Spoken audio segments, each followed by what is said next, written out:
ನಮಸ್ಕಾರ. ಕರ್ನಾಟಕ ಧ್ವನಿಗೆ ಸ್ವಾಗತ. ಬೆಂಕಿ ಆಕಸ್ಮಿಕದಲ್ಲಿ ಕಂಬಳದ ಕೋಣಗಳ ದಾರುಣ ಅಂತ್ಯ ಆಗಿದೆ. ಇದು ನಡೆದಿರುವಂಥದ್ದು ಕಾರ್ಕಳದಲ್ಲಿ.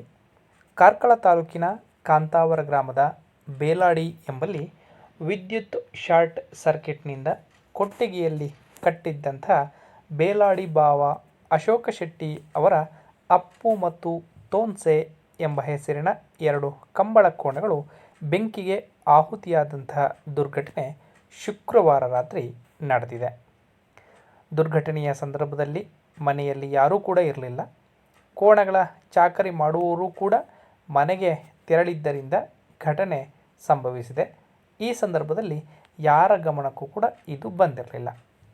ಕೊಟ್ಟಿಗೆಗೆ ತಾಗಿಕೊಂಡಿರುವ ಭತ್ತದ ಬಣವೆಗೆ ಬೆಂಕಿಯ ಉರಿಯ ಕೆನ್ನಾಲಿಗೆ ತಾಗಿದೆ. ಕೆನ್ನಾಲಿಗೆಗೆ ಕಟ್ಟಿಹಾಕಿದ್ದಂತಹ ಕೋಣಗಳು ಸುಟ್ಟು ಕರಕಲಾಗಿದೆ. ಕಂಬಳದ ಕೋಣಗಳನ್ನು ಕಟ್ಟಿರುವಂತಹ ಕೊಟ್ಟಿಗೆಯ ಮೇಲ್ಛಾವಣಿಯನ್ನು ದೂರದ ಕಬ್ಬಿಣದ ಪಕ್ಕಾಸುಗಳನ್ನು ಹಾಕಿ ಅವುಗಳ ಮಧ್ಯೆ ಕೋಣಗಳಿಗೆ ಮೇವಿಗಾಗಿ ಹುಲ್ಲನ್ನು ದಾಸ್ತಾನು ಮಾಡಲು ಮರದ ಹಲಗೆಯನ್ನು ಜೋಡಿಸಲಾಗಿತ್ತು. ಅದರಲ್ಲಿ ಹುಲ್ಲು ದಾಸ್ತಾನು ಮಾಡಲಾಗಿತ್ತು. ಏಕಾಏಕಿ ಬೆಂಕಿ ಹೊತ್ತಿಕೊಂಡಾಗ ಹುಲ್ಲಿನ ದಾಸ್ತಾನು ಪೂರ್ಣ ಸುಟ್ಟು ಅದರ ಅಡಿಯಲ್ಲಿ ಕಟ್ಟಿದ್ದ ಒಂದು ಕೋಣದ ಮೈ ಮೇಲೆ ಬಿತ್ತು. ಹಾಗಾಗಿ ಅದು ತೀರ್ಕೊಂಡಿದೆ. ಇನ್ನೊಂದು ಬೆಂಕಿಯ ಜ್ವಾಲೆಯನ್ನು ಸಹಿಸಲಾಗದೆ ಮೃತಪಟ್ಟಿದೆ. ಈ ಕಂಬಳದ ಕೋಣಗಳ ಮಾಲೀಕ ಬೇಲಾಡಿ ಬಾವ ಅಶೋಕ್ ಶೆಟ್ಟಿ ಹಲವು ಕಾಲದಿಂದ ಪರಿಶ್ರಮದಿಂದ ಬೆಳೆಸಿದ್ರು ಅನ್ನುವಂಥದ್ದು ಸತ್ಯ. ಈ 2 ಕೋಣಗಳು 2022-23 ಕಂಬಳದಲ್ಲಿ ಕನಹಲಗೆ ವಿಭಾಗದಲ್ಲಿ ಸರಣಿ ಶ್ರೇಷ್ಠ ಪ್ರಶಸ್ತಿಯನ್ನು ಕೂಡ ಪಡೆದಿತ್ತು. ತೋನ್ಸೆ ಕೋಣವು ನೇಗಿಲು ಹಿರಿಯ, ನೇಗಿಲು ಕಿರಿಯ, ಹಗ್ಗ ಹಿರಿಯ, ಅಡ್ಡಹಲಗೆ, ಕನಹಲಗೆ ವಿಭಾಗದಲ್ಲಿ ಸ್ಪರ್ಧೆಯನ್ನು ಮಾಡಿ ಎಲ್ಲ ವಿಭಾಗದಲ್ಲಿ ಪ್ರಶಸ್ತಿಯನ್ನು ಪಡೆದು ಸಾಧನೆಯನ್ನು ಮಾಡುತ್ತಿತ್ತು. ಸುದ್ದಿ ಹಾಡ್ತಾ ಇದ್ದಂತೆ ತಮ್ಮ ನೆಚ್ಚಿನ ಕೋಣಗಳ ಅಂತಿಮ ದರ್ಶನಕ್ಕೆ ಕಂಬಳ ಅಭಿಮಾನಿಗಳು ಸ್ಥಳಕ್ಕೆ ಆಗಮಿಸಿ ಅಂತಿಮ ದರ್ಶನವನ್ನು ಪಡೆದರು.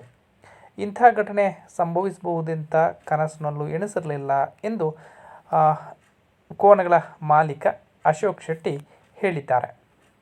ದಾರುಣವಾಗಿ ಮೃತಪಟ್ಟಂಥ ಕೋಣಗಳು 2ರ ಅಂತ್ಯಕ್ರಿಯೆಯನ್ನು ಕೂಡ ಹಿರಿಯರ ಮಾರ್ಗದರ್ಶನದಲ್ಲಿ ನಡೆಸಲಾಯಿತು. ಕೊಟ್ಟಿಗೆ ಹಿಂಭಾಗದಲ್ಲಿ ಹೊಂಡ ತೋಡಿ ಅವುಗಳಿಗೆ ಹೊಸ ವಸ್ತ್ರವನ್ನು ತೊಡಿಸಿ ಹೂಮಾಲೆಯನ್ನು ಅರ್ಪಿಸಿ ಅಂತ್ಯ ಸಂಸ್ಕಾರವನ್ನು ಮಾಡಲಾಯಿತು.